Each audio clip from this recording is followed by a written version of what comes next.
Frédéric Mazzella, Blablacar. Et je vois que nous sommes enregistrés. Le stress monte encore un peu plus.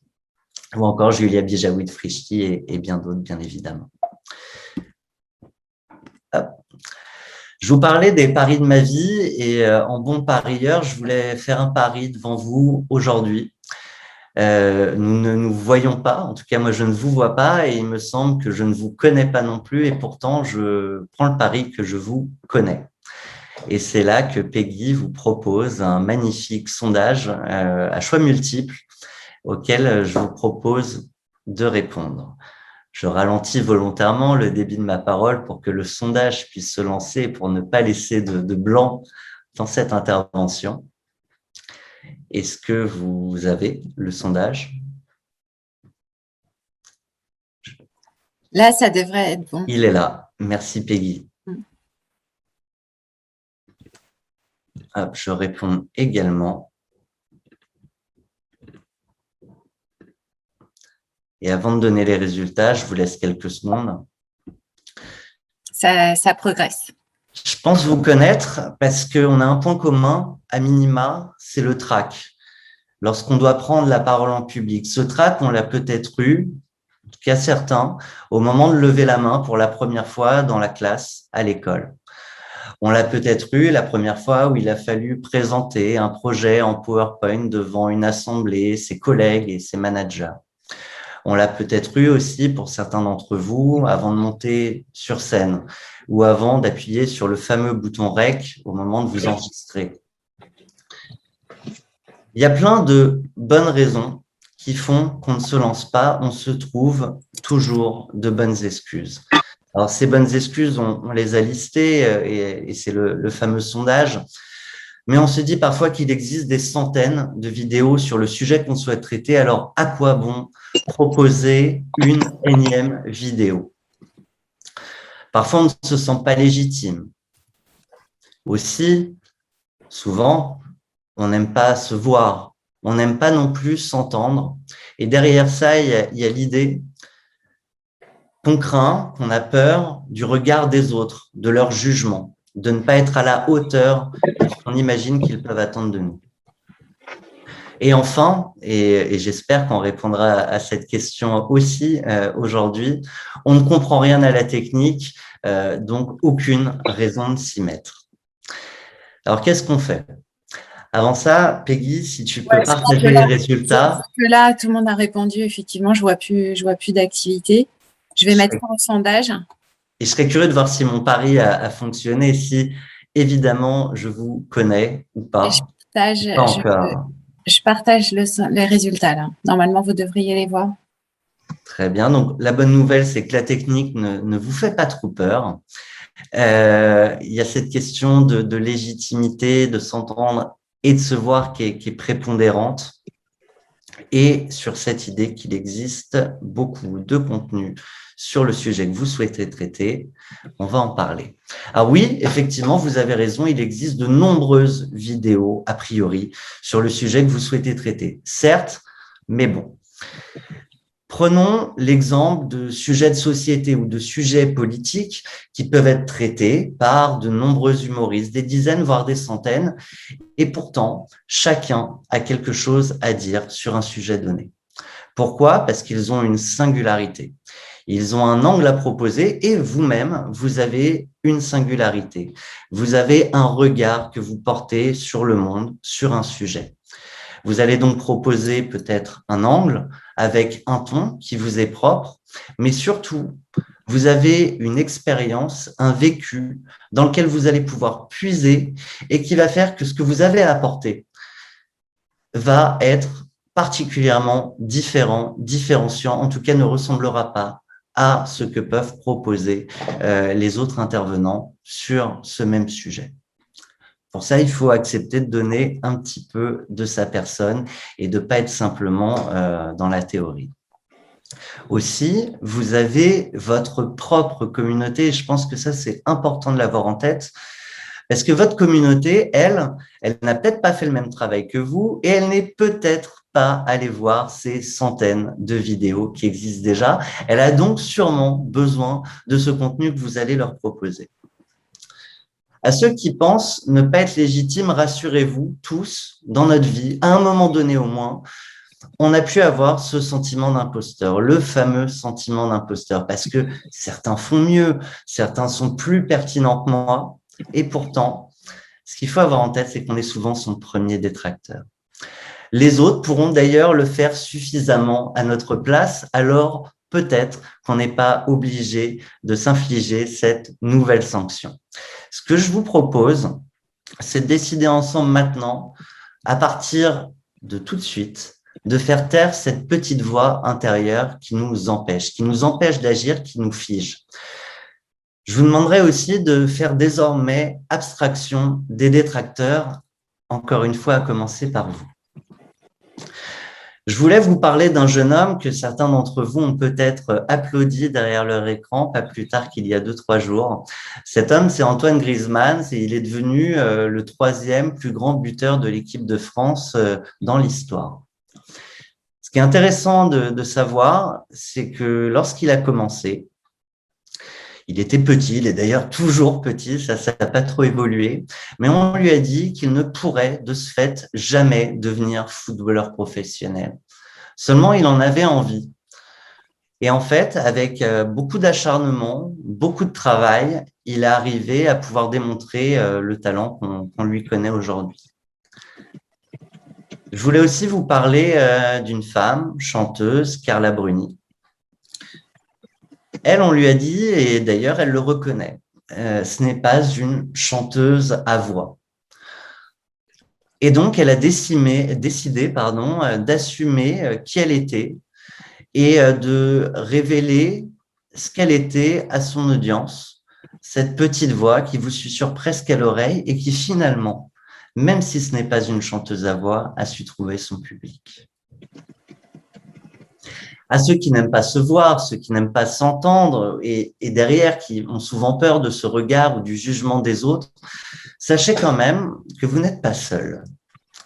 Personne n'aime se voir, personne n'aime s'entendre, ou presque. En tout cas, avec le temps, on apprend à s'apprivoiser, on apprend à jouer avec son corps, à moduler sa voix et à savoir faire finalement de ce qu'on est une force. Se donner à soi-même de la bienveillance. La plupart du temps, ce qui nous freine à prendre la parole en public, en vidéo, c'est cette crainte du jugement, cette crainte du regard de l'autre, la crainte de ne pas être parfait. On reparlera de la perfection, mais ce qui est sûr, c'est qu'il faut se lancer. Je vous propose demain, ou en tout cas après cette heure passée ensemble, d'aller regarder les commentaires sur les vidéos de gens que vous estimez particulièrement. On trouve toujours évidemment des remarques et des commentaires positifs. On voit aussi ces fameux commentaires de haters. Et souvent, les haters prennent plus facilement la parole de ceux qui trouvent que le contenu est particulièrement génial, intéressant.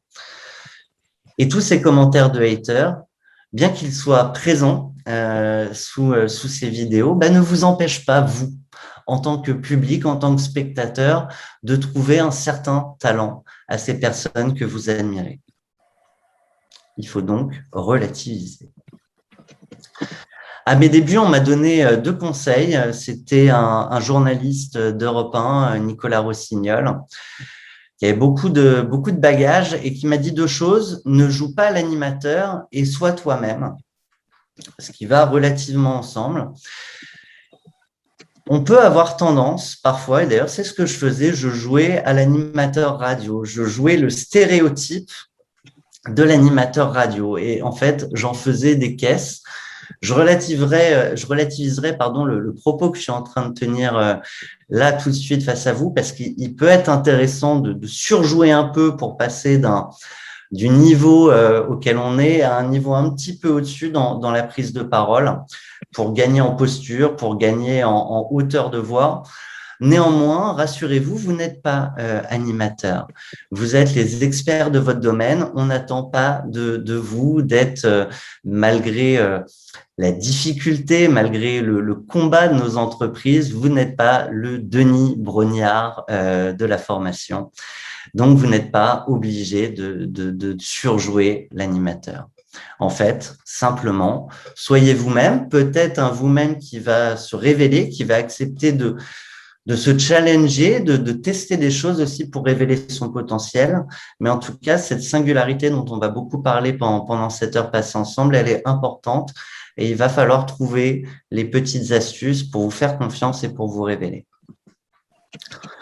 À ceux qui ne comprennent rien à la technique, mais vous étiez peu nombreux, nos neveux de 12 ans, aujourd'hui, sont capables de créer des vidéos complètement dingues, simplement munis de leur smartphone. Et j'ai tendance à penser que s'ils y arrivent, en quelques minutes ou quelques heures de prise en main de n'importe quel outil qui est aujourd'hui relativement simple et intuitif, vous avez vous aussi la possibilité de réaliser de belles vidéos. L'autre option, c'est de s'entourer de professionnels de l'image, même si ça a un coût. L'objectif aujourd'hui, ça va être de vous donner aussi sur ce sujet-là quelques tips ou en tout cas quelques éléments pour pouvoir prendre en main les vidéos que vous ferez demain. Prendre la parole en vidéo, et je sais que vous êtes formateur, vous avez l'habitude de prendre la parole face à un public, en présentiel, dans une salle, de prendre le pouls de votre audience. Et en vidéo, c'est un petit peu différent. Ça peut être plus gênant, même quand on est un as de l'art oratoire, parce qu'on n'a pas cette interaction avec son public. Et typiquement, c'est ce que je suis en train de vivre face à vous maintenant. Je propose, Peggy, que tu lances le second sondage simplement pour que je puisse me faire une petite idée du niveau auquel vous pensez être en matière de prise de parole. Peut-être lorsqu'il s'agit de prendre la parole en vidéo face à un public, et j'ai envie de rajouter en vidéo. Aujourd'hui, certains d'entre vous font peut-être l'autruche, se cachent, se donnent encore une fois toutes les bonnes raisons, et elles sont compréhensibles de ne pas prendre la parole. D'autres se lancent, mais rencontrent un certain nombre de difficultés. Et enfin, et on a le droit parfois de ne pas être modeste, certains d'entre vous brillent peut-être déjà, tels des stars du petit écran. On en a. On en a déjà. Je vous propose… Des noms pays, hein. Sachez que les sondages sont anonymes, donc pour ceux qui font l'autruche ou ceux qui brillent telle une star, vous pouvez assumer vos réponses sans aucune crainte d'être jugé dans un sens. Du coup, ça va peut-être modifier même. Oui, ça a de l'effet, ça a de l'effet. Ah bah, très bien.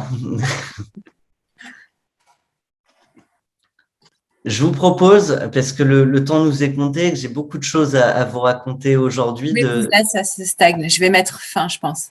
Super. Je vais envoyer les résultats. Émile, tu peux donner les résultats, comme ça on va pouvoir passer à la suite. C'était assez court. Là, normalement, vous devriez les voir. Alors, c'est une très bonne nouvelle. Alors, j'espère que ceux qui brillent déjà tels des stars, soit se reconnaîtront dans ce qui va suivre, soit apprendront quand même des choses supplémentaires. Je suis ravi de voir que beaucoup se lancent, mais ont quelques difficultés. Et j'ai la prétention de penser que ce moment qu'on va passer ensemble va peut-être vous aider à passer certaines étapes. Et enfin, peu d'entre vous font l'autruche, mais peut-être qu'on va créer ce déclic pour ceux qui ont répondu… ceux qui ont répondu je fais l'autruche.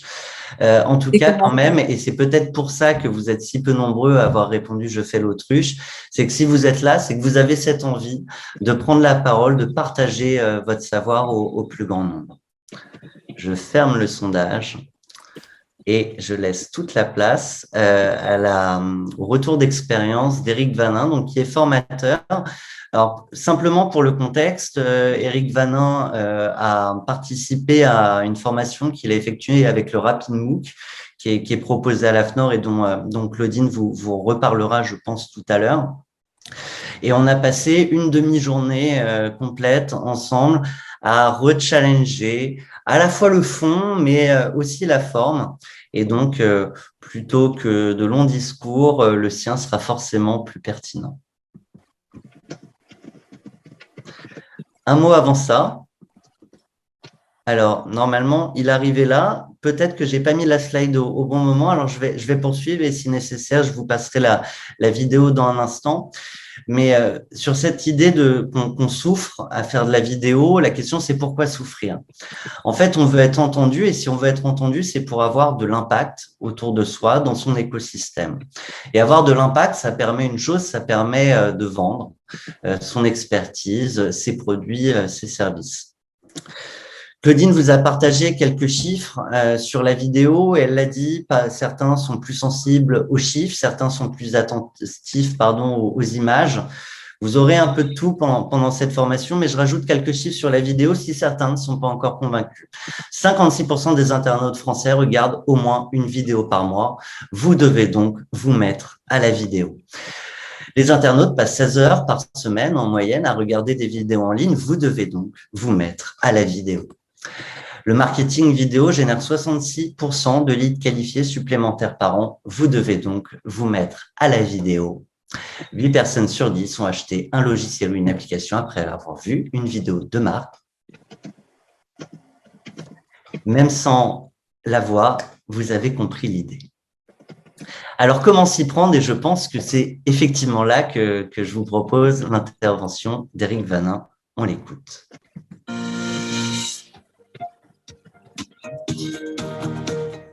Éric Vanin, bonjour. Tu es ingénieur consultant formateur pour Affluent Compétences.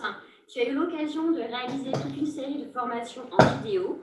Aujourd'hui, donc, tu peux nous parler de ton retour d'expérience. Bonjour Anne-Sophie et merci de m'inviter à partager justement ces retours d'expérience avec mes collègues.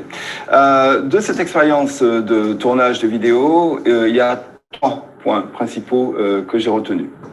Tout d'abord, l'importance de la préparation. J'ai animé souvent en présentiel et très régulièrement.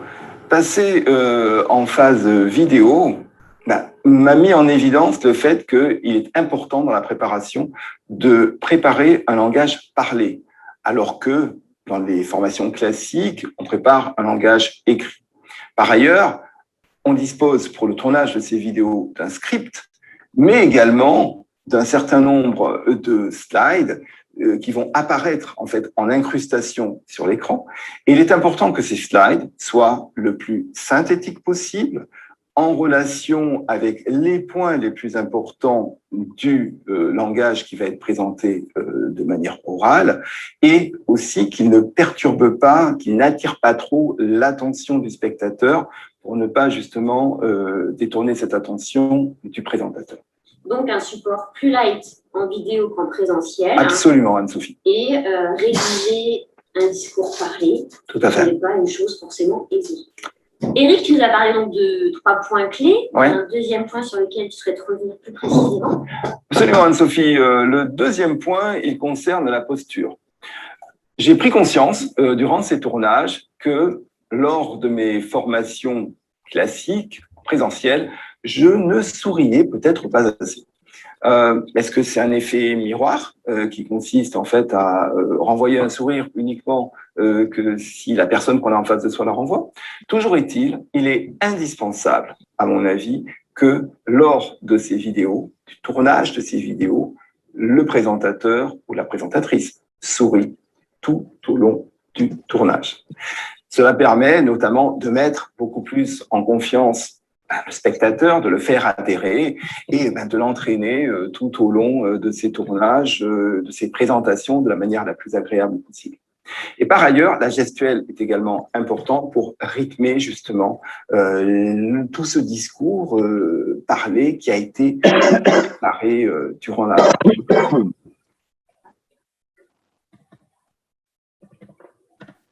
Dernier élément. Le dernier élément, il concerne les exemples. Les exemples, il est fondamental que chacun des points qui est présenté soit illustré d'un exemple concret, de manière à ce que, d'une part, le spectateur, l'apprenant, puisse être convaincu de la véracité, de la crédibilité de ce que l'on présente, et par ailleurs, cela permet de rythmer également les différents apports en ramenant toujours au quotidien, à la réalité, au vécu de l'apprenant. Du concret, et par exemple, quand on forme à l'audit, comment est-ce qu'on amène un exemple concret?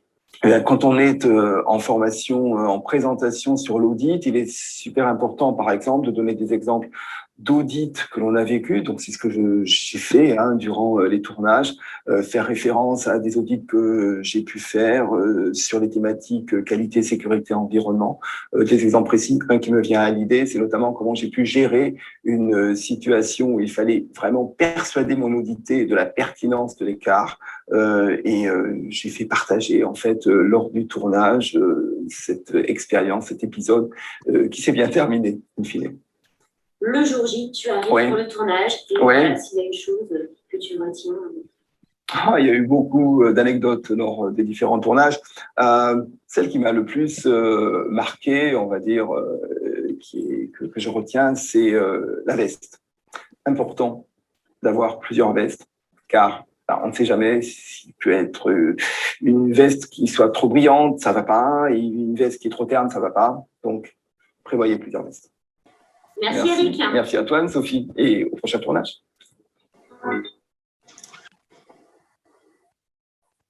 Je reviendrai à plusieurs moments à nos échanges sur quelques points qu'a pu évoquer Eric. Évidemment, on en abordera d'autres. Je voulais vous partager ce camembert. Je crois que certains, je fais une parenthèse, certains d'entre vous ont laissé leur micro allumé. N'hésitez pas à les couper. Le camembert qui vous propose 3 grands chiffres, 7%, 55%, 38%. Vous l'avez peut-être déjà vu. Pour ceux qui ne l'auraient pas vu, voilà ce qu'il représente. Lorsqu'on communique, lorsqu'on prend la parole, lorsqu'on échange, lorsqu'on communique pour la répétition avec un interlocuteur, seulement 7% de ce que l'on dit va être retenu. Ce à quoi les gens vont être plus attentifs représente donc 93% de l'attention de notre audience, à savoir le paraverbal et le non-verbal. On va bien évidemment en dire plus. Un mot quand même sur le verbal, c'est le sens littéral des mots.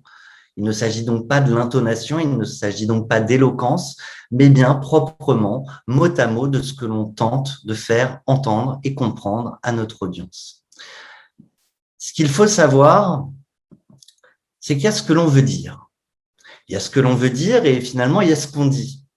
Et il y a parfois un écart. Il y a ce qu'on dit et il y a ce que l'autre entend. Ce que l'autre entend et ce qu'il comprend. Ce qu'il comprend et ce qu'il va finalement retenir. Et in fine, il y a ce qu'il a retenu et ce qu'il sera en mesure de transmettre. Et finalement, à chaque étape, on a une perte considérable d'informations. Quels que soient les contenus que vous allez proposer, votre audience ne retiendra pas tout.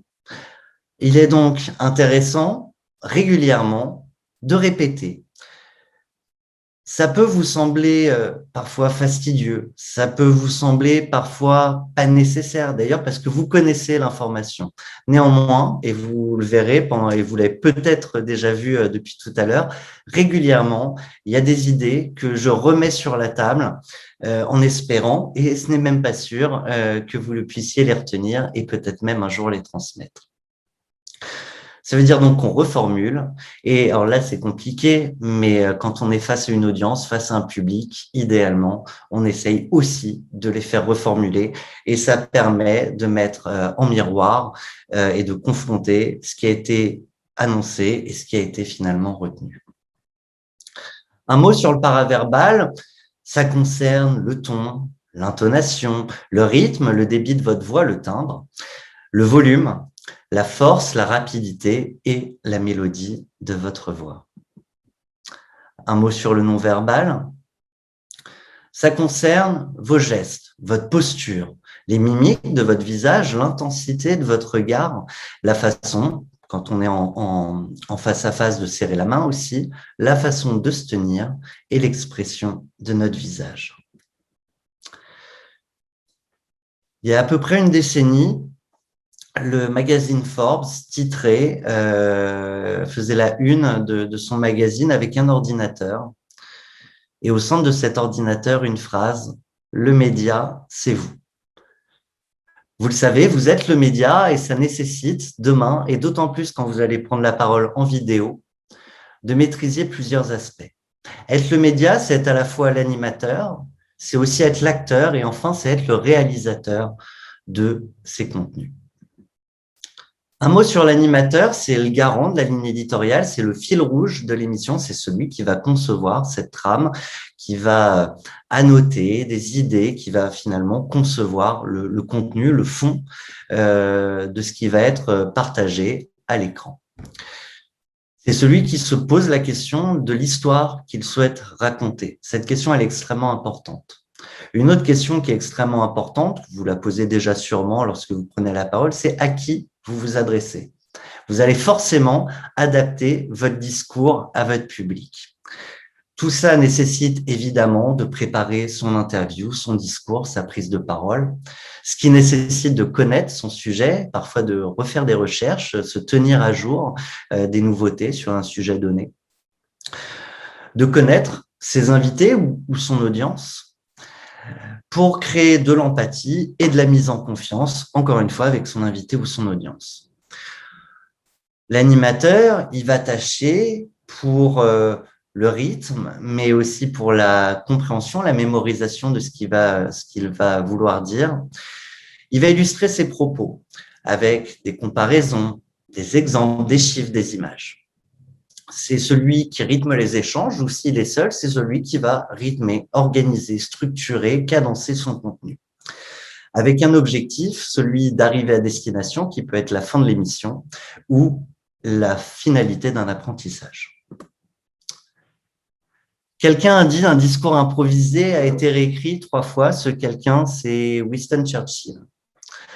Régulièrement, quand on observe de grands orateurs, des présentateurs télé, on se dit, mais quelle éloquence! Alors oui, ça s'apprend, oui, ça se travaille, mais surtout, faut avoir en tête, je ne sais pas si certains d'entre vous sont déjà allés assister à des émissions. Ça peut sembler naturel, mais en fait, tout est écrit au mot près. Très peu d'improvisation, parfois quand même. Très peu d'improvisation et surtout, même les blagues, même les interactions qui peuvent sembler sorties du chapeau, complètement improvisées, sont souvent également écrites. Vous êtes l'animateur, donc vous allez écrire votre texte. Je crois qu'Éric l'évoquait. On a souvent une difficulté quand on coach des entrepreneurs, c'est finalement qu'ils écrivent leur texte comme s'ils devaient rédiger le mémoire de fin d'études, une thèse sur un sujet donné. Et on se retrouve avec une manière d'écrire qui est très éloignée de la manière dont on parle finalement au quotidien. Parfois, on a le sentiment qu'on va être peut-être trop familier, mais cette prise de parole orale, parlée, et cette écriture parlée, elle va vous faciliter grandement la vie. Je vous fais pas le politique qui vous dit qu'il y a 3 jours, il a rencontré quelqu'un pendant ses déplacements, mais il y a 2 jours, je faisais une formation média training en présentiel et avec 2 entrepreneurs sur un sujet très spécifique de présentation. Et alors les 2 passaient très bien l'image, les 2 parlent relativement très bien. Alors ils vous diront peut-être le contraire, mais je vous le dis, ils parlent très bien. Et en fait, dans l'écriture de leur introduction notamment, on avait une phrase qui était tellement longue que l'un d'entre eux, régulièrement, quand il démarrait une phrase, je vais essayer de vous le faire, mais c'était « et il parlait ». Et puis après, comme il parlait vite et puis que la phrase ne se terminait jamais, et puis après, il travaillait pas les moments de pause et de respiration dont on va parler, tout au long de son phrasé, on avait des interruptions avec une grande respiration qui était relativement gênante à l'écoute. Privilégiez donc les phrases courtes, ça va faciliter des temps de silence. Ce silence, on va aller l'apprivoiser, on va aller le chercher, on va y revenir. Et ces silences vont vous permettre de respirer. Quand on prend la parole et quand on écrit ce qui va être notre prise de parole, c'est très important de soigner ses entrées et ses sorties comme un acteur, et donc de travailler particulièrement son introduction et sa conclusion. Si vous êtes filmé,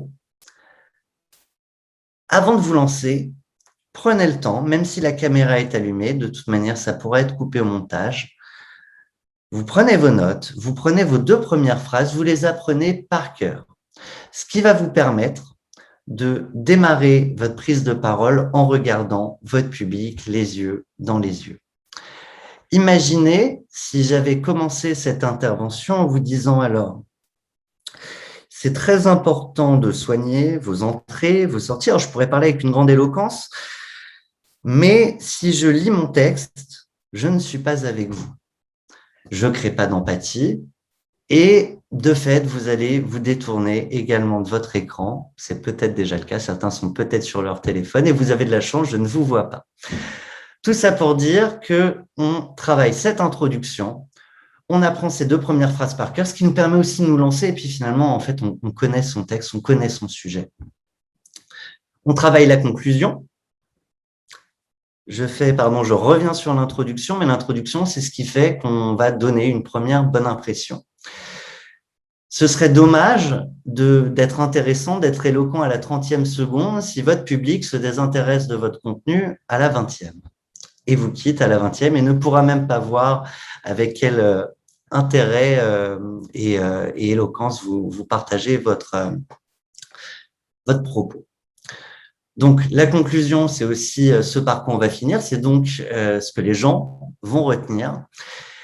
Et entre les deux, vous n'êtes pas obligé de tout écrire. Vous pouvez vous mettre simplement vos grandes idées avec un bullet point. Ça va avoir un intérêt, c'est que vous allez sortir de votre texte en ayant juste les points essentiels que vous voulez aborder avec votre audience. Alors oui, vous pouvez tout écrire. Généralement, on a 2 types d'orateurs, ceux qui préparent tout et qui se détachent complètement de leurs notes, ceux qui écrivent tout et qui lisent tout et ça s'entend et ça se voit et c'est pas agréable, et ceux qui écrivent tout et qui finalement vont apprendre à regarder un peu comme un présentateur télé leurs notes simplement de temps en temps. D'où l'intérêt des bullet points, simplement avoir en tête les points essentiels. Votre sujet, vous le connaissez. Et en fait, quand vous allez sortir d'un texte appris par cœur ou rédigé au mot près, vous allez commencer à vous révéler, à dévoiler un petit peu de vous-même et c'est souvent ce qui rend l'orateur plus intéressant. Je voulais vous partager un autre point sur ce sujet. Et comme il ne me revient pas, je pense que j'y reviendrai plus tard. Si, il y avait cette idée, j'ai comblé suffisamment le temps. Il y avait cette idée que si vous apprenez tout par cœur et que vous êtes face à un public, si à un moment donné, et ça m'est arrivé une fois dans ma vie, vous fourchez sur un mot ou vous oubliez la suite de la phrase, vous pouvez vous retrouver dans un moment qui est le blanc sur scène. On n'aime pas le blanc. Et souvent, il y a cette petite mécanique, ce petit pédalo qui se met en route dans la tête et qui fait qu'on se fige. Si jamais un jour ça vous arrive, déjà sachez que ça peut arriver. Sachez donc que vous pouvez l'assumer, en jouer. Ce que je vous recommande, c'est de prendre 3 secondes supplémentaires à ce temps qui vous semble déjà un peu trop long pour respirer, pour vous rassurer avant de reprendre la parole. Et quand vous allez reprendre la parole, vous pouvez très bien partager en fait ce qui vient de se passer avec votre public. Il l'a vu, ça sert à rien de faire comme si rien ne s'était passé. Parce que ce moment, il était particulièrement important pour vous. C'était une vraie émotion de prendre la parole sur cette scène devant ce public. Et vous avez vécu une émotion qui vous a trahi peut-être, mais que vous assumez. Où en étions-nous? C'est comme ça que vous pourrez reprendre et vous poursuivrez. Je le disais, vous êtes l'animateur, soyez aussi généreux en exemple. c'est ce que disait Eric Vanin, ça va permettre de rythmer votre échange, ça va aussi permettre à certains de mieux se rappeler certains points fondamentaux de votre formation. Et plus que les exemples, les anecdotes ont cet intérêt qu'au-delà de l'exemple et au-delà de la mémorisation, vous allez créer une proximité particulière avec votre audience parce qu'ils auront le sentiment que vous leur avez donné un peu de vous. Et cet attachement, il devrait les inciter à vous suivre sur vos prochaines vidéos, vos prochaines prises de parole. Enfin, pensez à faire un rappel des points importants en fin de vidéo, si nécessaire. On rabâche, on rabâche, on rabâche.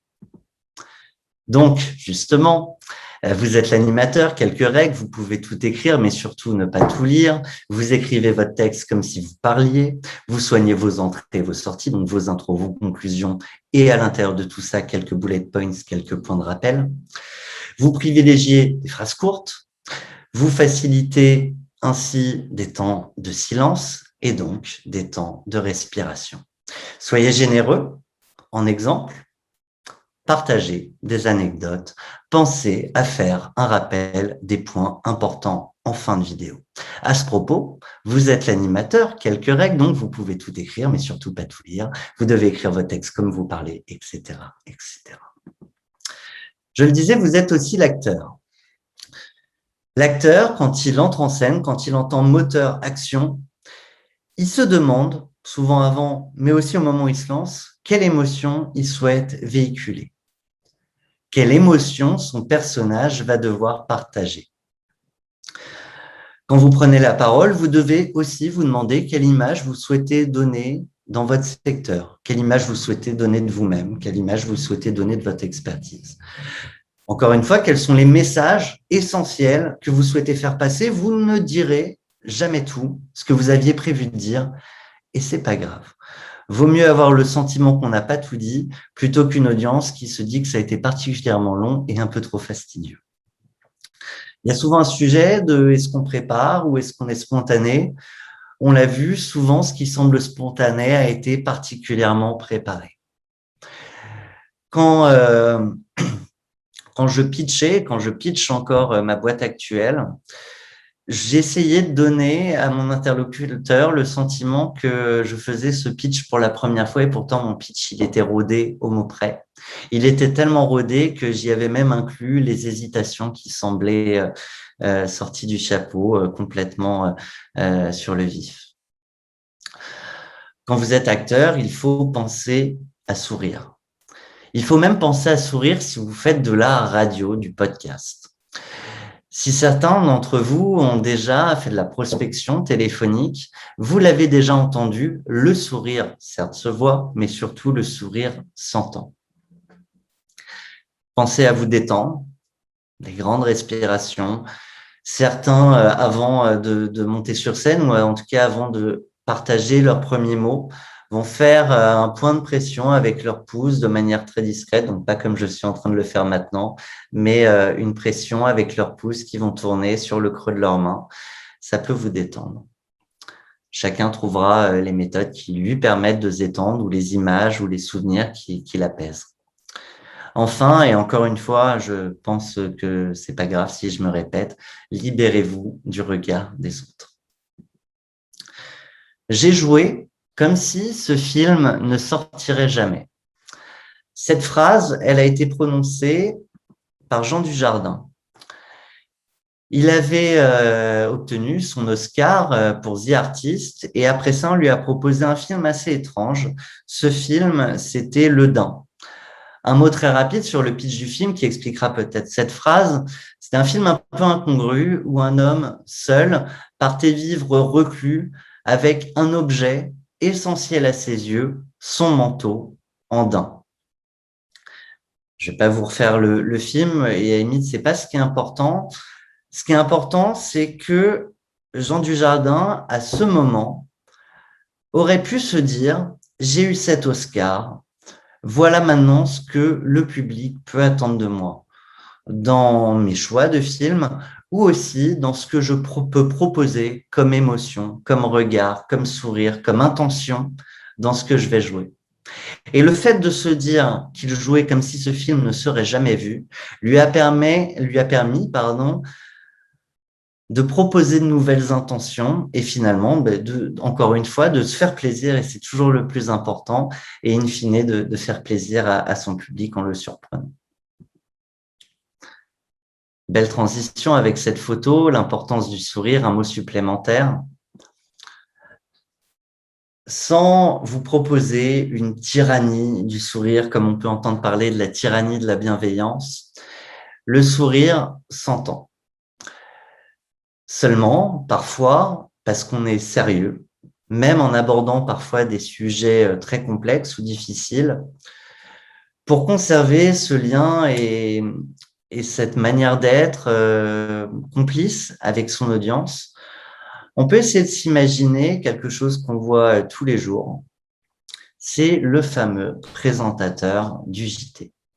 Et quel que soit le JT, vous observerez que quelle que soit la nouvelle, aussi triste soit-elle, on a un sourire qui ne se voit pas sur le visage, qui n'est d'ailleurs pas forcé, mais un sourire dans les yeux. Ce petit plissement très léger, ce regard qui se veut plus intense, plus proche. Vous observerez peut-être ce soir que les présentateurs, quel que soit encore une fois le sujet, essayent de garder cette manière de sourire à travers le regard. On a souvent tendance, je regarde l'heure en même temps, je vais essayer d'accélérer, on a souvent tendance à vouloir tuer le silence. On n'aime pas le vide et souvent on a tendance, à vouloir le combler.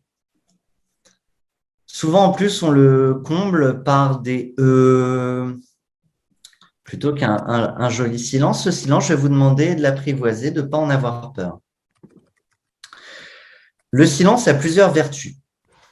D'abord, ça vous permet de vous souvenir de ce que vous allez dire après. Vous avez sûrement remarqué qu'à plusieurs moments, depuis tout à l'heure, je mets des pauses. Je mets des pauses justement parce que parfois, j'ai besoin de me remettre en tête ce qui va suivre. J'essaie là de lire le moins possible mon texte, de vous regarder à travers l'objectif. Et donc, ça nécessite de prendre des fois ce temps pour me rappeler avec les premiers mots que j'ai pu vous offrir ce qui doit suivre. Ça va permettre aussi au public de se rappeler ce que vous avez dit juste avant. Enfin, et je l'ai déjà dit, ça va vous permettre de respirer. Et peut-être, quand vous serez des pros du silence, ça vous projettera comme un as de l'éloquence. Un mot sur le temps. Je ne vais pas vous parler de la relativité, mais il y a une phrase que j'aime souvent partager et qui parfois crée ce déclic sur scène pour les apprenants. C'est d'assumer de faire perdre du temps à votre auditoire. Très rapidement, je voulais vous parler d'une expérience qui m'est arrivée il y a 4 ans. Donc, j'avais déjà des milliers d'heures au compteur de prises de parole, de présentations, de shows télé. J'avais animé beaucoup de conférences aussi. Et on me propose d'animer la clôture d'un grand salon, celui des entrepreneurs de Paris.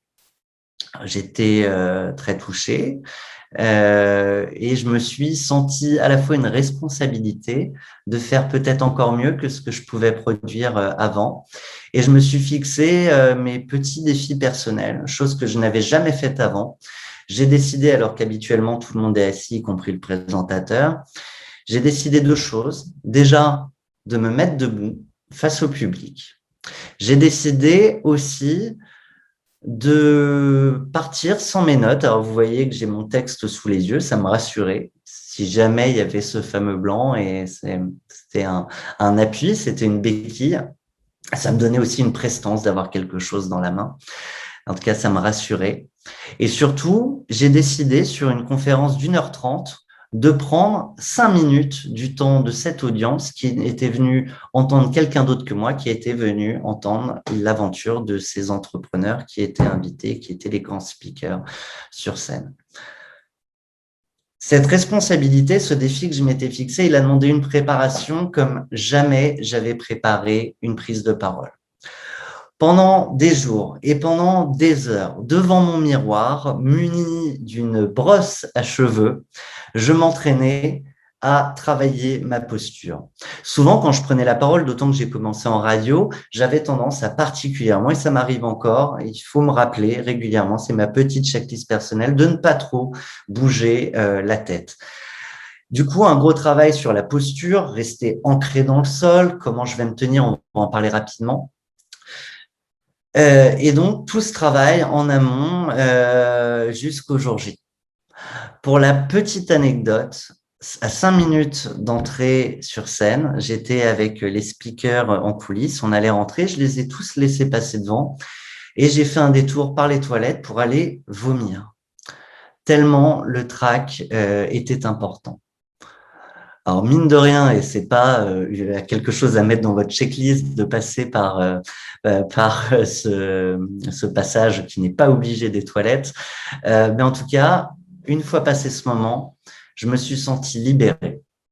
Et tout ça pour vous dire aussi qu'on peut avoir l'habitude de prendre la parole et malgré tout, à certains moments, revivre un trac. Finalement, c'est l'une de mes plus belles prestations. J'étais fier de ce que j'avais fait. Il y avait encore des choses à travailler, mais ça valait le coup de se lancer, de se fixer ce petit défi. Vous avez dit ego, alors je ne parle pas de moi, mais attention à l'ego trip. Un peu comme en séduction, il faut faire attention à ne pas parler trop de soi.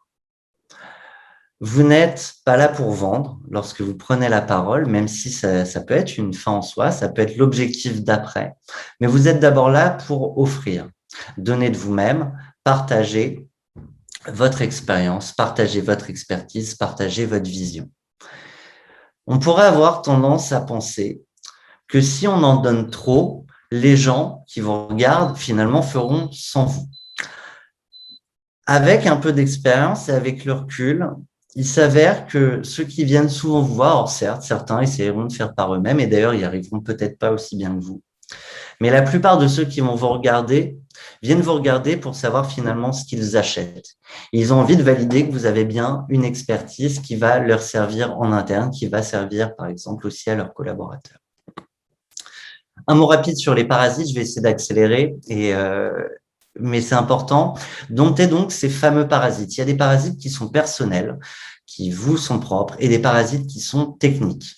Rapidement, l'éthique de langage, j'ai parlé des « e » qui vont remplacer ces moments de silence. Les « du coup », les « finalement ». On a tous nos petits tics de langage, ces mots qui reviennent très souvent. Et en fait, en vous regardant, même si c'est difficile, même si vous n'aimez pas vous voir, même si vous n'aimez pas vous entendre, cet exercice de regard de ce qu'on a pu faire, il est extrêmement formateur. Quand je forme des gens en présentiel, on débriefe des vidéos et de leur prise de parole. Ça permet de se projeter plus rapidement et d'observer par soi-même, et on n'apprend jamais mieux que par soi-même, par le vécu, ces petites choses que finalement qui nous agacent de nous-mêmes. On n'aimerait pas voir ça chez un autre orateur et on n'aime évidemment pas voir ça chez nous.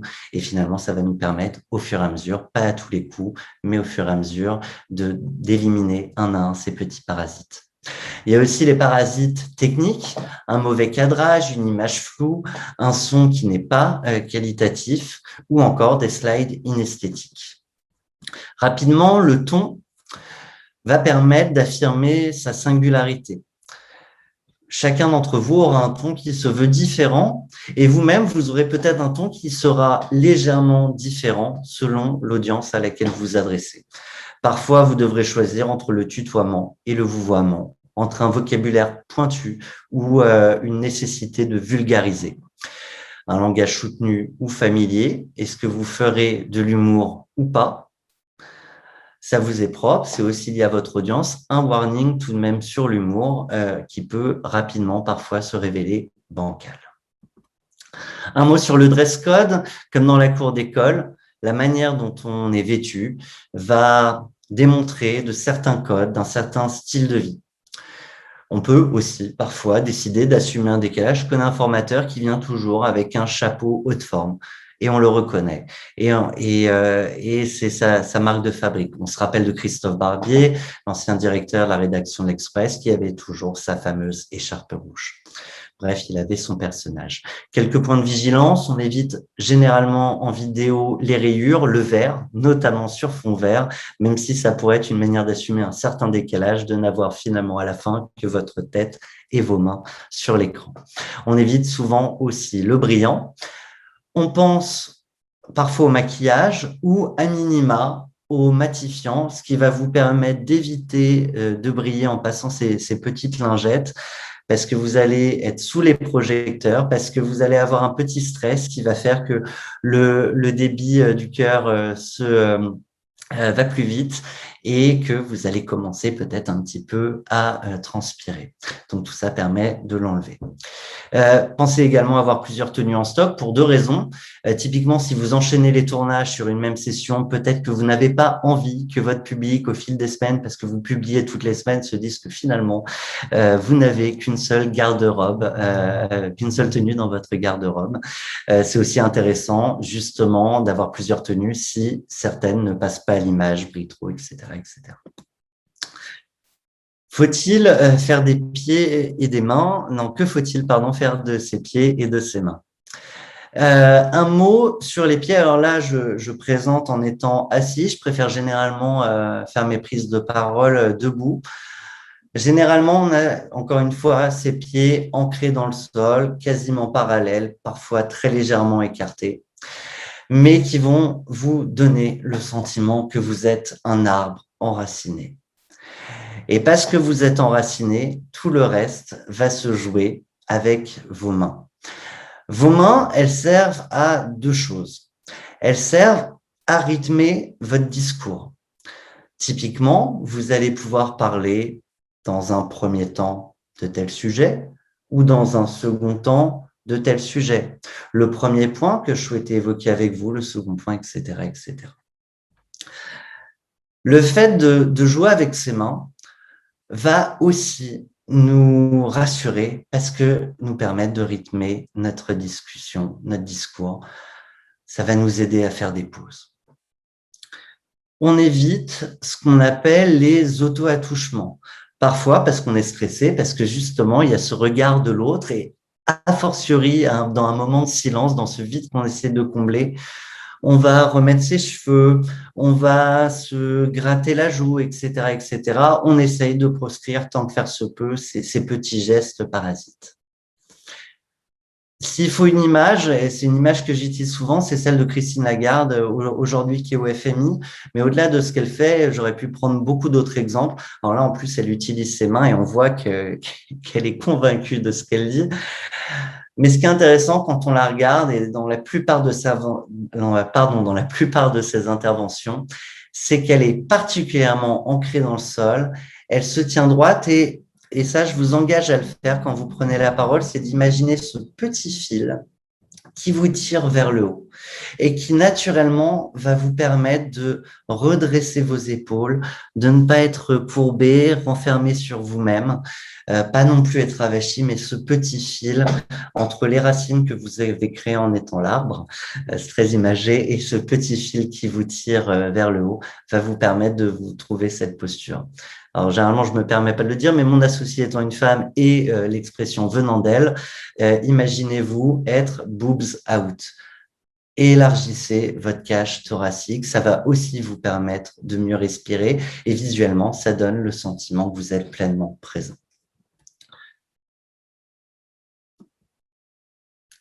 Look at me. Un sujet important, j'en ai parlé très rapidement, c'est le regard pour créer l'empathie, pour créer de la proximité. Le regard, il est important sur scène où l'exercice est un petit peu différent. On va essayer de travailler sur un M retourné qui va nous permettre de balayer petit à petit la scène. Je vous parle à vous, mais également à vous. Et puis, je n'oublierai évidemment pas de vous regarder vous. Tout le monde se sentira donc concerné. En vidéo, c'est la même chose. On peut avoir tendance à regarder son écran, à regarder ses notes et vous voyez bien la différence entre le regard que j'ai maintenant et celui que j'ai là tout de suite devant vous.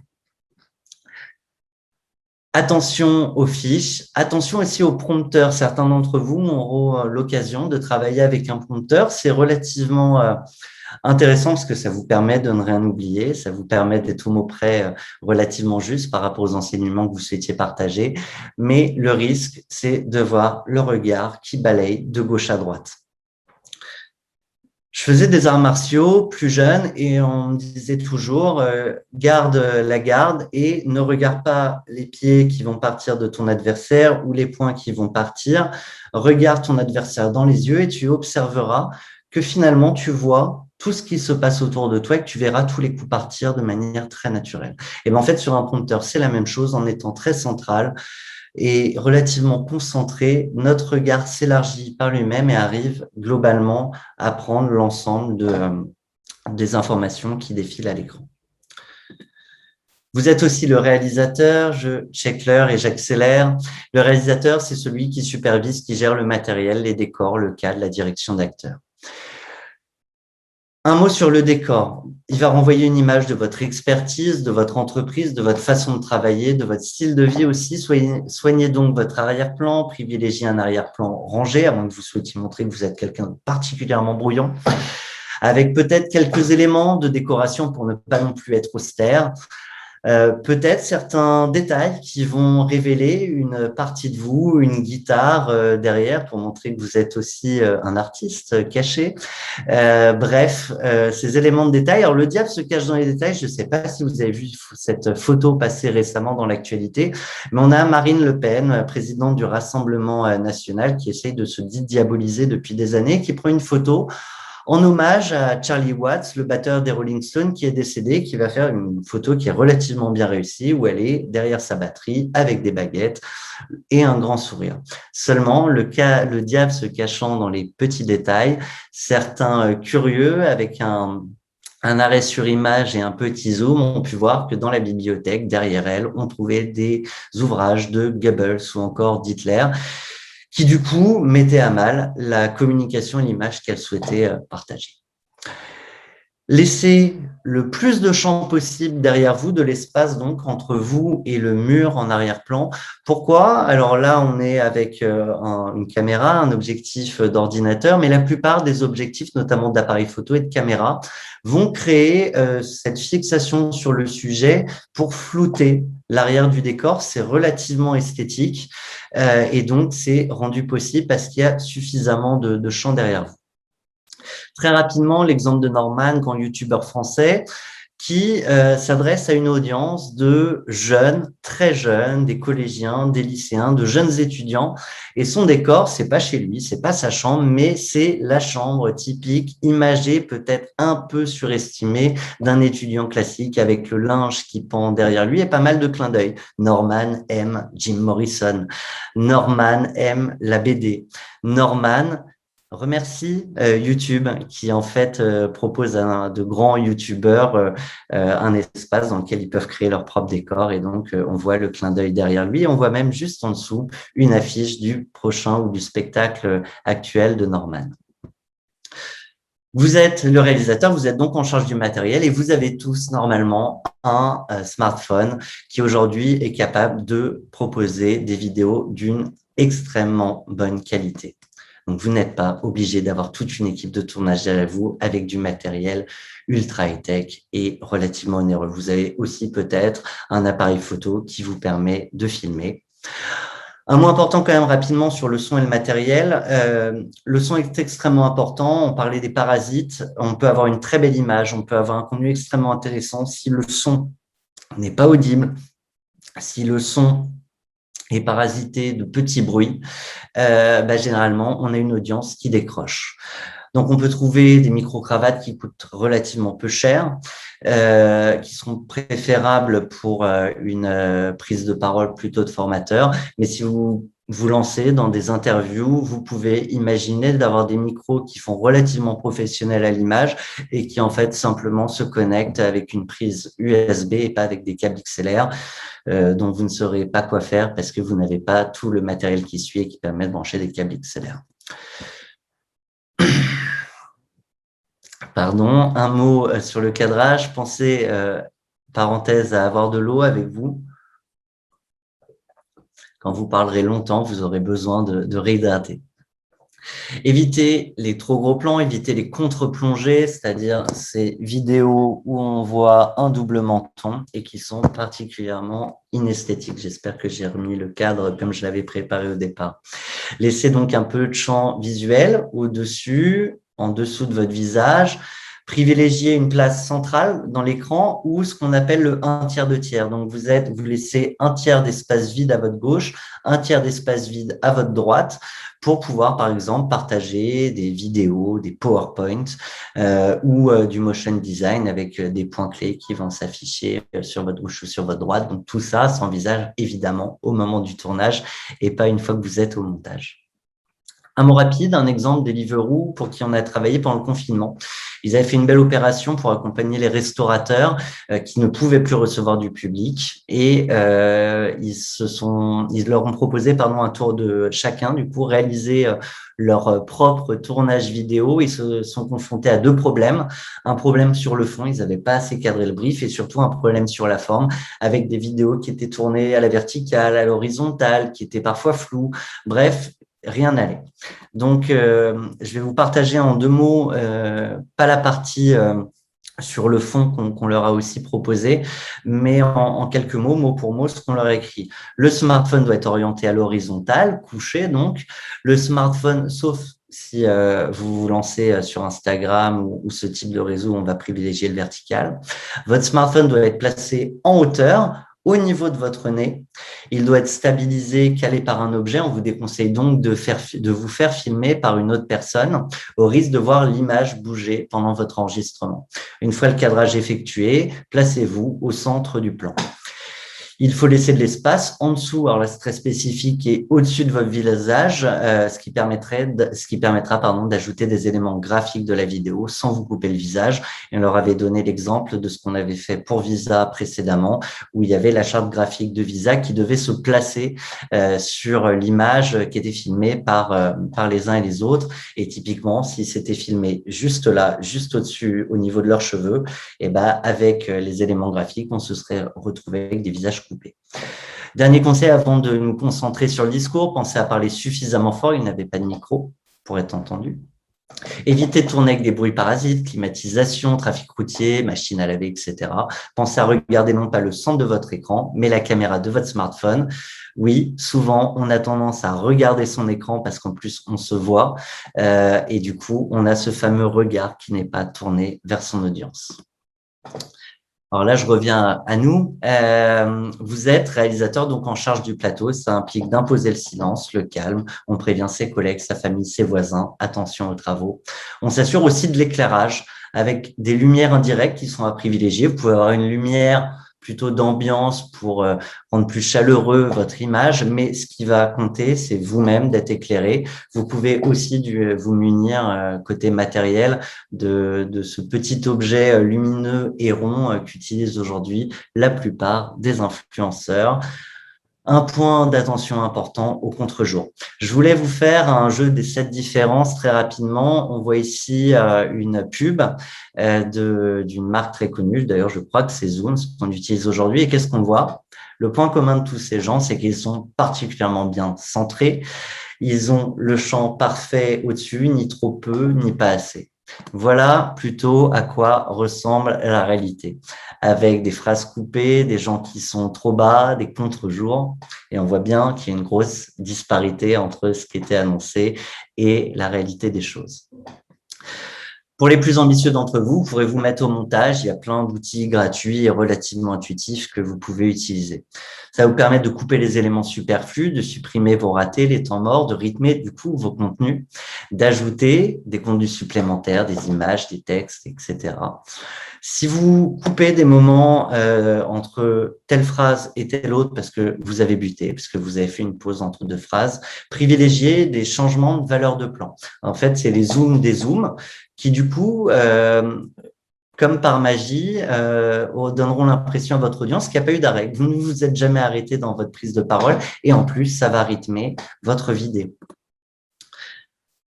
Vous êtes donc en charge des supports aussi de présentation, privilégier l'espace, limiter le nombre de polices, de couleurs, le moins de texte possible, comme l'avait dit Eric, et rappelez-vous que les images valent 1000 mots. C'est évidemment volontaire si cette phrase est moche au possible.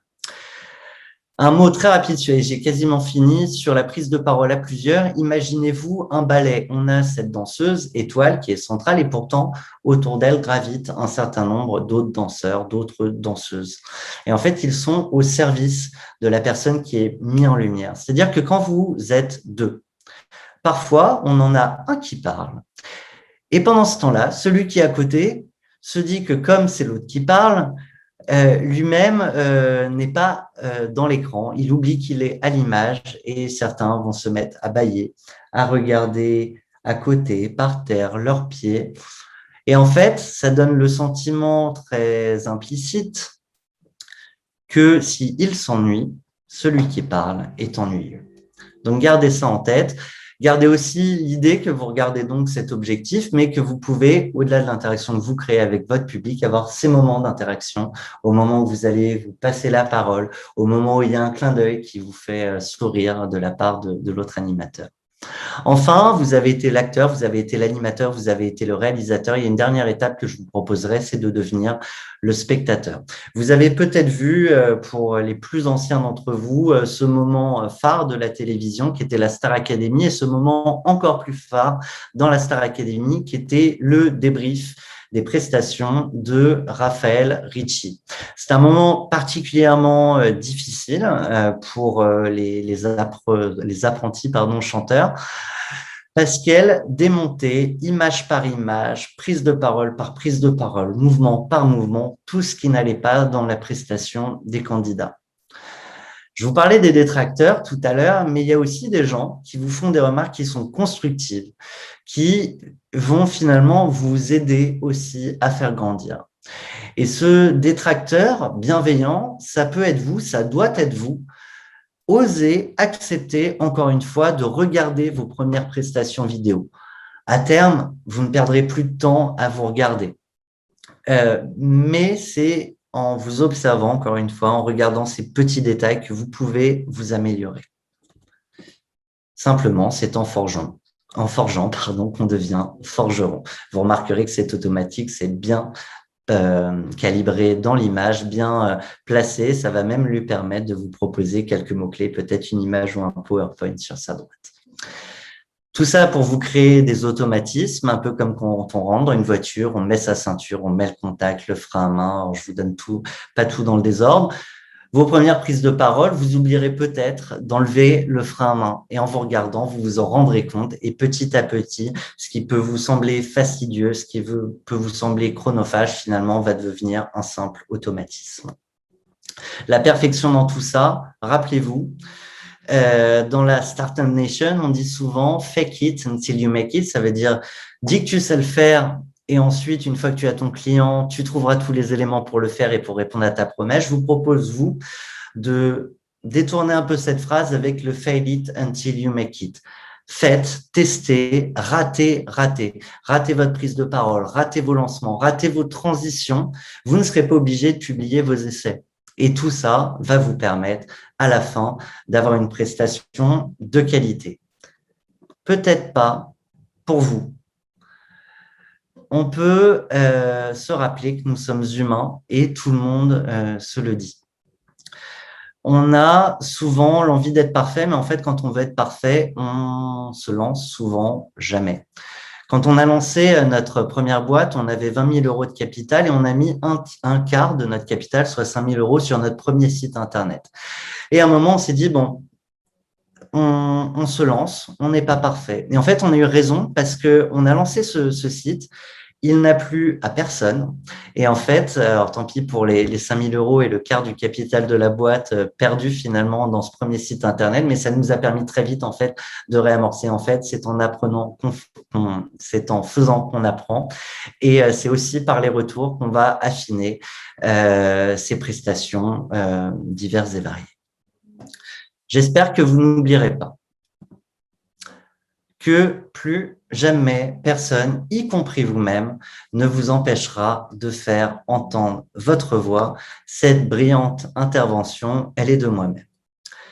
Derrière ça, ce que je voulais vous dire, c'est qu'on peut partir de très loin Et par le travail, par l'acharnement et par l'idée qu'on a quelque chose à partager avec le monde, on peut arriver à de très grandes choses. On se quittera donc, mais je ne partirai pas, par un petit mot de Virginie Delalande que je vais vous laisser découvrir.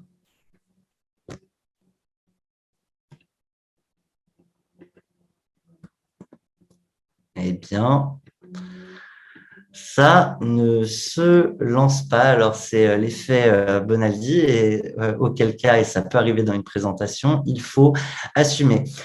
Du coup, un mot de ma part sur Virginie Delalande. Cette femme est née sourde et donc muette.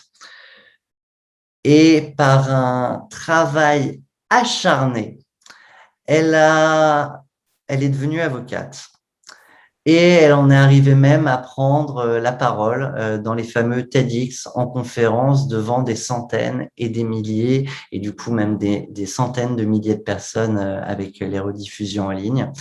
Ne pouvant pas vous faire découvrir à quel point elle a réussi à passer des étapes complètement incroyables, je vous recommande vivement d'aller trouver une de ses prestations en ligne, c'est bluffant. Voilà. C'est à vous maintenant de monter sur scène, de faire entendre votre voix. C'est à vous aussi peut-être de poser vos questions. Et avant ça, je crois, une intervention de Claudine. Merci. Merci Thomas. Effectivement, on touche à la fin. Là, on va donner la parole encore à Claudine. Il y a certains formateurs là qui doivent nous quitter pour rejoindre d'autres réunions ou d'autres séances. Je suis vraiment navré pour le timing. J'ai essayé de vous en dire le plus possible. Alors, il n'y a pas eu tant de questions de ça. Il y a eu beaucoup de de commentaires, pardon.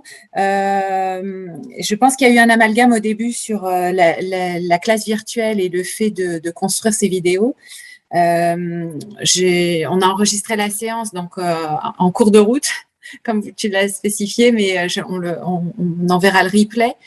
Je laisse la parole quand même à Claudine pour compléter. Claudine, oui, alors je ne sais pas, est-ce qu'on répond aux quelques questions d'abord? Est-ce que je vois qu'il y a des mains levées, il me semble. Des mains levées, mais il y a aussi des gens qui partent. Ouais, je peux essayer. Alors, peut-être que, on fait dans l'ordre où vous voulez. Je peux répondre très rapidement aux questions qui sont en chat, déjà, si vous voulez, ou Claudine, peut-être un mot quand même, parce que si on fait ça, c'est pas pour rien, c'est parce qu'il y a une véritable volonté d'AFNOR de vous permettre de partager votre savoir à travers différents outils. C'est ça. Alors, juste, et en même temps, je pense qu'on répondra à certaines questions dans la présentation. Tout ça pour, vous avez compris, on vous incite, on vous invite, on vous encourage à faire des vidéos. Très clairement, au sein d'AFNOR Compétences, dans la stratégie Digital Learning, on intègre la vidéo de plus en plus. C'est pas non plus nouveau de l'année. On a acquis rapidement, dont je vais vous reparler un petit peu, il y a, si je dis pas de bêtises, 4 ans. Donc, ça fait déjà un petit moment qu'on avait en tête de vraiment travailler la vidéo dans nos parcours pédagogiques et dans les parcours de formation. Aujourd'hui, au sein d'AFNOR Compétences, l'objectif, c'est qu'on vous accompagne aussi pour tourner des vidéos. On a 3 typologies ou modalités plus exactement qui nous permettent de faire des vidéos. La première modalité, c'est une modalité qu'on utilise beaucoup, sur laquelle on va vous inviter, vous inciter à venir. C'est RapidMOOC. C'est quoi RapidMOOC? C'est un studio qui se trouve donc à Saint-Denis, avec un écran vert, comme un plateau télé. La particularité de RapidMOOC, c'est que ça ne permet de faire des vidéos sans post-montage. C'est-à-dire qu'en fait, il y a une préparation qui est un petit peu plus soutenue. On vous accompagne, on vous donne des templates, vous avez un certain nombre de choses pour préparer vos vidéos, mais vous repartez immédiatement avec la vidéo. Donc, on n'a pas de montage, c'est la particularité. L'autre particularité, c'est que c'est un studio, vous avez donc un certain nombre de repères par rapport à ce que disait Thomas, vous savez où vous placez, le cadrage est fait, la lumière est aussi là. Donc, il y a un certain nombre de choses qui sont déjà préparées, en fait. Donc, ça vous met à l'aise sur le fait que vous avez juste à vous concentrer sur la partie captation. Et aussi au préalable sur la partie préparation. Ce studio est donc à Saint-Denis. Il faut donc venir à Saint-Denis pour faire les vidéos. Ce qui nous amène aussi à proposer une autre modalité qui est, Thomas vous en a parlé, le smartphone. Donc, ça veut dire par contre, le smartphone, que vous êtes un peu plus dans un champ plus large et c'est à vous de gérer tout ce dont vous a parlé Thomas, la partie cadrage, la partie stabilité, la partie fond d'écran, etc. Là aussi, on peut vous donner un certain nombre d'éléments, mais du coup, vous êtes un petit peu plus laissé libre par rapport à l'usage du smartphone. Et puis, on a évidemment l'utilité de la vidéo professionnelle dans des cadres assez spécifiques. On essaye de monter plus en compétence sur être autonome dans les vidéos, mais on utilise encore parfois des équipes de professionnels pour réaliser des vidéos. Concrètement, aujourd'hui, on est amené à faire différents types de vidéos. Des vidéos learning qui sont soit proposées seules, donc autoportantes. Vous en connaissez certaines. Hein, vous connaissez, là, je vous ai mis comme image 25 minutes dans la vie d'un auditeur qui a été tourné avec une équipe de prod et des acteurs. Mais je vous ai remis en dessous là une image de Eric dans la vidéo dont il parlait en fait lors de son témoignage. Donc soit les vidéos learning sont proposées seules, soit elles sont proposées dans des e-learning, dans des parcours pédagogiques. Vous pouvez les utiliser en classe virtuelle ou encore en présentiel. Ce que je vous disais tout à l'heure, on va privilégier rapidement, mais encore une fois, on peut aussi utiliser des smartphones. Il ne faut pas oublier qu'il y a plein d'autres types de vidéos. On va avoir des vidéos témoignages, on va avoir des vidéos teaser introductives, de présentation. Par exemple, si vous voulez présenter une formation, un parcours pédagogique blend, dans lequel vous allez avoir de la synchrone, du synchrone, on peut très bien imaginer, et certains formateurs le font déjà, une petite vidéo qui vous présente en tant que formateur. Vous allez les accompagner lors d'un cycle, par exemple, qui vous explique le programme. C'est toujours plus sympa que 10 pages que vous envoyez, vous avez le programme, vous avez voilà. Donc c'est plutôt, ça donne en fait, ça humanise un petit peu le parcours. Donc on va aussi aller vers l'usage des vidéos, non seulement par rapport à la pédagogie, au learning, mais aussi pour humaniser, pour accompagner en fait les apprenants tout au long d'un parcours. Et évidemment les vidéos tutos, mais ça je pense que vous connaissez pas mal. Par rapport aux questions, donc il y a eu un certain nombre de questions. Je vais peut-être avoir besoin d'aide. Si tu veux, je peux répondre et tu complètes. Allez, on fait comme ça. Je commence avec une première de Maurice qui parlait des slides synthétiques en formation interne. Les slides sont inamovibles. Alors évidemment, là, c'est sûrement des sujets plus internes.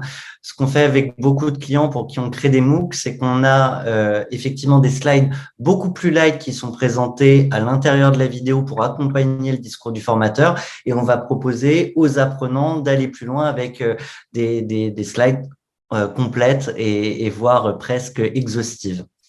Ouais. Alors, on a fait un kit avec Anne-Sophie de la Com par rapport à RapidMOOC où vous avez à la fois le template des slides, vous avez un template de prompteur. Je vais revenir sur le prompteur parce que c'est important. Et on vous a fait un petit mini-guide aussi qui reprend pas mal d'éléments dont tu as parlé, Thomas, à la fois sur la préparation et à la fois sur la captation. La partie préparation, phrase courte, bullet point, etc. Vous avez donc le template, vous avez donc la place en fait de vous, en fait, de votre image, ce qui vous laisse un plus petit espace qu'une slide normale en fait pour écrire. Et la partie compteur, alors elle est importante pour nous sur RapidMOOC pour deux raisons. La première raison, c'est que on considère qu'au démarrage, ça doit pouvoir vous aider, même si qualitativement, en effet, tu le soulignais Thomas, quand vous avez un prompteur, vous avez l'impression de lire, on voit légèrement les yeux qui vont tout le temps de gauche à droite et qui lisent. N'empêche qu'au démarrage, c'est quelque chose d'assez rassurant c'est un petit peu comme le musicien, hein, au démarrage, il regarde sa partition et à la fin, il va un peu plus faire de l'improvisation. Donc, c'est quelque chose d'important pour vous accompagner, pour monter en compétence. C'est aussi quelque chose d'important parce que ce prompteur, il est utilisé en sous-titrage. Pourquoi il est utilisé en sous-titrage? Par rapport à une population qui est plutôt malentendante et aussi dans le cadre de vidéos que l'on est amené à traduire, puisqu'on a un certain nombre de vidéos que l'on propose également en anglais. Donc, travaillez bien le prompteur. J'ajoute juste à ça, pardon, Claudine, que l'intérêt du sous-titrage est aussi que beaucoup de gens regardent les vidéos en ligne sans le son. Complètement, ouais. Donc c'est un point vraiment important. Ça veut dire que il faut quand même bien penser que ce prompteur, c'est pas que pour vous. En fait, ça fait vraiment partie intégrante du livrable. Faut bien travailler les phrases courtes, pas de faute d'orthographe, des mots qui sont complètement compréhensibles, pas de sigles, pas d'abréviation. Mais tous ces éléments-là, on va vous aider. Hein, vous n'êtes pas laissé complètement à l'abandon. Ça m'amène à vous dire que vous avez plusieurs personnes que vous allez pouvoir contacter. Des personnes que vous connaissez déjà, hein, selon si vous faites de l'intra, si vous allez travailler en inter pour des vidéos, les chefs de produits, les technico-commerciaux, mais également Sadia Molla qui nous a rejoint il y a peu de temps et qui est vraiment dédié à l'accompagnement, qui va vous aider. Voilà, on va être, j'ai noté le terme, Thomas, on va être des détracteurs bienveillants pour vous aider en fait à peaufiner et à monter en compétence sur les préparations et les réalisations des captations. C'était la première question. Oui, il y en avait une autre de Michel sur la durée des vidéos, qu'est-ce qu'on prévoit. Si on écoutait les plateformes et ce qu'on appelle le taux de complétion des vidéos, c'est-à-dire la durée moyenne de visionnage des vidéos, il faudrait faire des vidéos de 6 secondes. Donc, autant vous dire que vous ne dites rien en 6 secondes. Donc, la réponse est plutôt la suivante. Partez du principe que si c'est intéressant, et même si c'est long, il y aura peut-être moins de monde, mais que ceux qui sont vraiment venus chercher une information la trouveront. Après, il y a la finalité de la vidéo. Est-ce que c'est un tuto? Est-ce que c'est une formation complète? Et évidemment, ça va élargir de manière très élastique la durée potentielle. Ça peut être intéressant, même si on a une très longue formation, de la séquencer en plusieurs vidéos courtes, ce qui va permettre aussi plus facilement à votre audience de retrouver où est-ce qu'elle en était et de pas avoir à chaque fois à rechercher.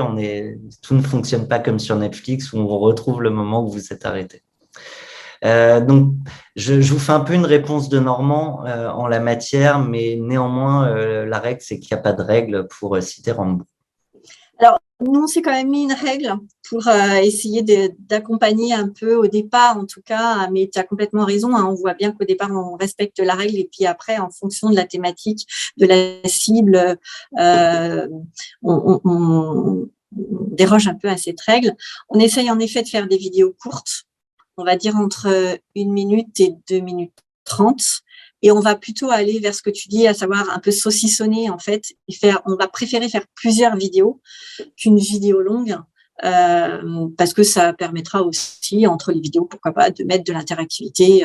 Mais ça, c'est une autre histoire qu'on traitera à un autre moment. Non, mais voilà. Qui effectivement répond à vos enjeux de formation rapide, accompagné d'autres supports. Je parlais de manière assez générale parce que typiquement, quand on a lancé nos premiers contenus, on a lancé aussi des contenus d'1 heure et tout le monde nous disait mais jamais personne ne prendra 1 heure de son temps pour aller au bout. Aujourd'hui, on a même des contenus qui font 2 heures où on est dans l'échange avec un invité, donc c'est plus facile de tenir 2 heures. Mais en tout cas, les gens peuvent passer du temps si c'est intéressant, voilà. Selon la personne qui parle. Pardon. D'ailleurs, tu soulèves un point qui, je crois, était une question. Est-ce que l'on peut faire un dialogue, je crois Alors justement, j'étais sur celle-ci de Mab. Penses-tu que l'utilisation d'une voix secondaire qui pose des questions, d'une voix secondaire qui pose des questions à l'acteur? ou éventuellement une voix off. J'ai envie de vous dire, tout dépend de ce qu'on a à raconter. Si jamais vous passez par un animateur hors champ, hors cadre, c'est important d'avoir aussi un bon micro pour cette personne. Tout ce qu'il faut avoir en tête, c'est qu'il faut que ça serve votre propos. Ça peut aussi rassurer la personne qui prend la parole, qui est interrogée. Ça peut permettre de rythmer. Une voix off, on va souvent plutôt l'utiliser en commentaire, si juste en documentaire, pardon, si justement elle est là pour commenter, pour accompagner, pour rythmer et pour conter l'histoire, rythmée d'interventions de différents protagonistes. En tout cas, on peut avoir effectivement un animateur qui est hors champ et qui va poser des questions. Ça se fait de moins en moins. On est de plus en plus sur du face cam accompagné soit de panneaux qui posent les questions, sur lesquels on peut ajouter par contre une voix, et d'éléments graphiques qu'on va retrouver à côté du speaker. Il est possible de faire un montage vidéo. Alors, je voyais que certains se retrouvaient, donc c'est une très bonne nouvelle, j'en suis ravi. La référence à Beethoven, effectivement, sourd et quelques symphonies à son actif et pas n'importe lesquelles. Alors, moi, c'est toutes les questions écrites que j'ai relevées, mais s'il y a des questions, je peux encore prendre…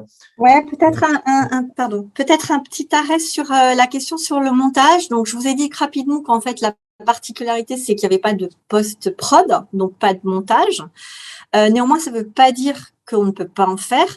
On est vraiment en train de vouloir aller vers des vidéos. Je pense en particulier à un projet qu'on a fait là pour l'Intra, où on avait fait plutôt des vidéos par smartphone. Sadia avait fait des montages, donc on peut faire des montages, on peut vous accompagner et on va aller de plus en plus vers de la vidéo interactive avec des incrustations. Voilà, donc petit à petit, on va vraiment démocratiser ou monter en compétence sur l'usage de la vidéo. Donc oui, on peut faire des montages. Néanmoins, je le redis, on a un outil qui, au démarrage, nous simplifie bien la vie, qui est rapidement. Et effectivement, assez intuitif, avec iMovie, nous dit Claudine, des Landes, qui est inclus dans les Mac. Excusez-moi, je vous ai partagé pas ce qu'il fallait. Alors, il y a une autre question là, s'il faut avoir l'accord d'ACO avant de mettre en ligne une vidéo sur une formation. Je pense que là, c'est oui, Maurice, sur les contenus selon les supports qui auront été validés avec nos chefs de produits. Effectivement, l'intérêt, c'est de reboucler quand même, qu'on soit raccord avec les apprentissages qui doivent être dispensés. Oui, alors après, ça dépend un peu de la vidéo. Hein. Moi, je pense à une vidéo qui finalement a été intégrée dans un package de formation qui, pour ceux qui animent la formation sur l'audit la connaissent, c'est le chat dans la sauce. Si c'est une petite vidéo qui veut illustrer un propos, même que vous prenez sur YouTube, juste comme ça, à la rigueur, pourquoi pas. Par contre, dès lors où on rentre sur des vidéos learning, où vraiment il y a un objectif d'apprentissage et vous traitez un thème, bah oui, ça fait partie du parcours d'apprentissage, du parcours de formation des apprenants, et donc ça doit passer par le chef de produit. Pourquoi? C'est simple, hein, c'est pas parce qu'on ne veut pas vous donner liberté, c'est parce que en fait vous allez avoir d'autres formateurs qui vont dérouler la même formation, et on ne peut pas imaginer avoir des promesses clients et un niveau d'apprentissage avec des supports pédagogiques qui sont pas les mêmes. Donc voilà, n'hésitez pas si vous avez des velléités, des envies, des idées à vous retourner vers le chef de produit, faire des propositions, être force de proposition. Il vaut mieux en effet que ça repasse par la case gestion des ressources au sein d'ACO. Je reprends la parole là, Claudine, sur si… Ouais, je regardais un petit peu. C'est le studio dans lequel Eric Vanin a été interrogé. Tout à fait, c'est tout à fait ça. Rapidement, c'est bien le studio dans lequel Eric Vanin a été interrogé. Oui. Voilà, je crois qu'on a répondu à peu près à toutes les questions. S'il y a d'autres questions, on est à dispo. C'est ça. Vous êtes libre de déverrouiller vos micros et de la poser, bien évidemment. Là, on a grignoté sur le temps imparti. Je voulais juste repartager mon écran pour, si vous n'avez pas d'autres questions, bien sûr. Pour vous indiquer, donc là, on a fait l'atelier métier training comme on vous l'avait annoncé lors de notre séminaire. Suivra le mois prochain la possibilité de nous rejoindre pour booster son activité sur LinkedIn. On vous propose à nouveau un autre atelier. Et puis, en janvier, parce que là, on va rentrer quand même dans une forte activité sur le second semestre, donc on va se laisser un peu de répit. Et en janvier, on vous retrouvera pour dessiner ensemble le portrait du formateur 2024 pour rester dans la continuité des JO comme on l'avait illustré de façon ludique lors de notre séminaire. Je suis contente de votre participation. Vous avez été nombreux. Thomas et Claudine, je pense que vous avez communiqué suffisamment d'éléments à nos partenaires pour leur permettre d'avoir des éléments tant sur leur communication que sur leur formation, l'appréhension sur justement la dispense lors des formations, comment communiquer, comment illustrer, comment compléter les supports et créer davantage de dynamique dans les sessions. Si vous avez des questions, des commentaires, en tout cas, moi, je vous remercie, Thomas, Claudine, pour vos interventions respectives et puis, bien sûr, à vous, nos chers partenaires. J'espère que ce format vous convient, même si c'est pas ce que vous attendez d'habitude. Mais en tout cas, moi, c'est un plaisir de vous voir là, toutes les petites fenêtres, je vous vois bien. C'est plaisant d'échanger avec vous. C'est gentil.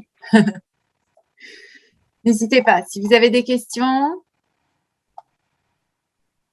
vous pouvez libérer vos micros, bien sûr. Et je vous dis donc à très vite. Alors, passez une belle journée. Merci à bonne tous. journée. Et puis, je vous dis au mois prochain pour le prochain atelier. À très vite. Au revoir. Merci. Au revoir. Au revoir. Merci beaucoup. Au revoir.